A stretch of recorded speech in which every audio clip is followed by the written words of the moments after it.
CIT की तरफ से पूरे मानगढ़ और गंगानगर जिले में गेहूं की सरकारी खरीद करने और इसका टाइम 30 जून तक करने की मांग को लेकर के, नया बारदाना देने की मांग को लेकर के यहाँ एसडीएम महोदय को माननीय राष्ट्रपति के नाम एक ज्ञापन दिया है। निश्चित ही लगातार एक तरफ तो भारतीय जनता पार्टी की सरकार गांव में किसान रथ घुमा रही है और कह रही है किसान की हर उस बात को सुना जाएगा, किसान की हर बात का समाधान किया जाएगा। दूसरी तरफ किसान की गेहूं खरीदी नहीं जा रही। कितना बड़ा दुर्भाग्य है कि देश का अन्नदाता अपनी और मंडियों में इस फसल की ऐसी दुर्गति हमने आज से पहले कभी नहीं देखी कि उसकी किसान की गेहूं नहीं खरीदी जा रही। इससे बड़ा दुर्भाग्य देश का क्या हो सकता है। दूसरी तरफ लगातार सरकार महंगाई बढ़ा रही है। आज भी पेट्रोल और डीजल के दाम बढ़े, गैस मिल नहीं रही है, किसानों की फसलें एमएसपी पे खरीदी नहीं जा रही है, बारदाना नहीं मिल रहा है, तो सरकार किस चीज का जश्न मना रही। हमने ये ज्ञापन माननीय एसडीएम साहब को दिया है कि अगर सरकार ने इस बात पे गौर किया तो ठीक, नहीं तो आने वाले 10 दिनों में ये संघर्ष और तेज होगा। तमाम इस इलाके का किसान, मजदूर और व्यापारी मिल करके इस लड़ाई को लड़ेगा और मोदी सरकार को घुटनों के बल पर लाने पे मजबूर करेगा।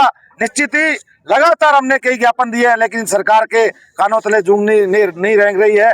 इसलिए हमने ये अंतिम चेतावनी दी है यहाँ के एसडीएम साहब को कि अगर हमारी मांगे नहीं मानी गई तो आने वाले दिनों में संघर्ष तेज होगा, जिसकी तमाम जिम्मेदारी यहाँ के प्रशासन की होगी। अपने घरों में रख रखी है।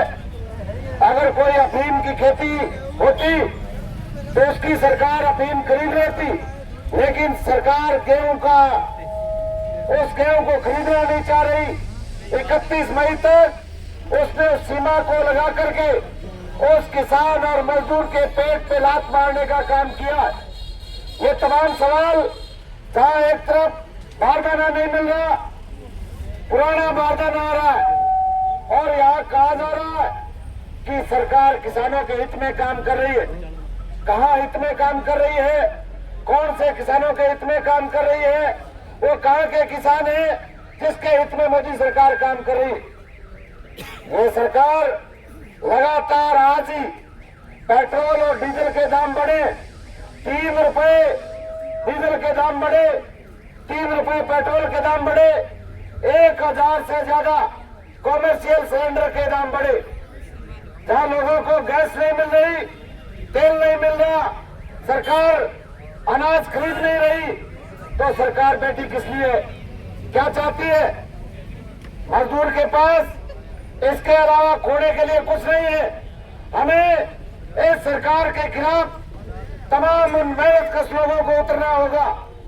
तो ये समझती है सरकार कि किसान और मजदूर अपने हाल पे छोड़ दिए जाएंगे। हम ये कहना चाहते हैं कि पूरे मजदूरों ने, किसानों ने आज हड़ताल रखी है, काम बंद किया है इस बात के लिए कि सरकार जो गेहूं की समय सीमा 30 जून तक करे, बारदाना उपलब्ध कराए। अगर बारदाना नहीं देगी तो किसान की कैसे गेहूं खुलेगी? और खरीद का इन्होंने 30 मई तक खरीदेगी सरकार।